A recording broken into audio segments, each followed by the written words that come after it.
અને લક્ષ્મીજીમાં બહુ તાકાત છે. સારા માર્ગેથી આવે ને એ તો જ ઘરને આબાદ કરે, બાકી ખરાબ માર્ગેથી આવે ને તો હોય ને એ લઈ જાય. એ લો ચુંબક જેવું છે. લો ચુંબક પાસે કેમ કોઈ વસ્તુ રાખો ને એને ખેંચી લે, એમાં અલક્ષ્મીની તાકાત છે. લક્ષ્મી 3 પ્રકારે છે: લક્ષ્મી, અલક્ષ્મી અને મહાલક્ષ્મી.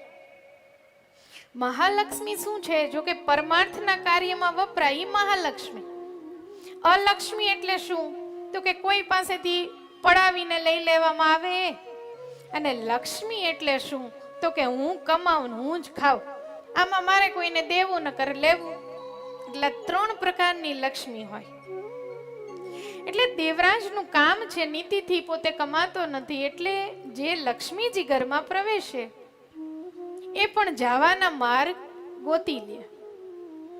આપણે ઘણી વાર નથી કહેતા ઘરનું ઘર છે, છોકરો લાઈનસર છે, ઘર આંગણે ઓડી ઊભી હોય, પણ સાંજ પડે ને 2 માણસ ભેગા થાય ને એટલે એક બટકું ભર્યું ન હોય ત્યાં બથોબથી આવી જાય. પછી આપણે એમ કહીએ કે કેમ સુખ નથી, પણ કાંઈક વિચારવું કે આવેલી લક્ષ્મીમાં ક્યાંક અનીતિ હશે. એટલે બધું હોવા છતાંય તમે શાંતિથી રોટલો જમી શકો નહીં. પણ ઝૂંપડામાં રહેતા હોય, ઘર આંગણે પંચરવાળી સાયકલ હોય, રોજ કરાવવા જવા પડે એવા એના ટાયર હોય, પણ તોય એની અંદર પતિ પત્ની એ શાંતિથી રહેતા હોય, સૂકો રોટલો જમતા હોય. નીતિનો પૈસો છે ને એ જ મહત્વનો છે, પણ એ સમજતા બહુ વાર લાગે. તમે જ્યારે ગઈઢા થાવ, તમારા છોકરા એમ કે બાપા હવે છાન મુના બેસજો, આમાં તમારો કોઈ હક નથી, ત્યારે સમજાય કે મને જ્યારે મારા હાથમાં હતું, હું દાન કરી શકતો હતો, ત્યારે તો મેં દીકરા માટે ભેગું કર્યું. અને હવે એ દીકરો તમને બોલાવે નહીં ત્યારે ખબર પડે કે દિને રાત ભેગું જ કર્યું, કોઈ દી ભગવાન માટે વાપર્યું નહીં.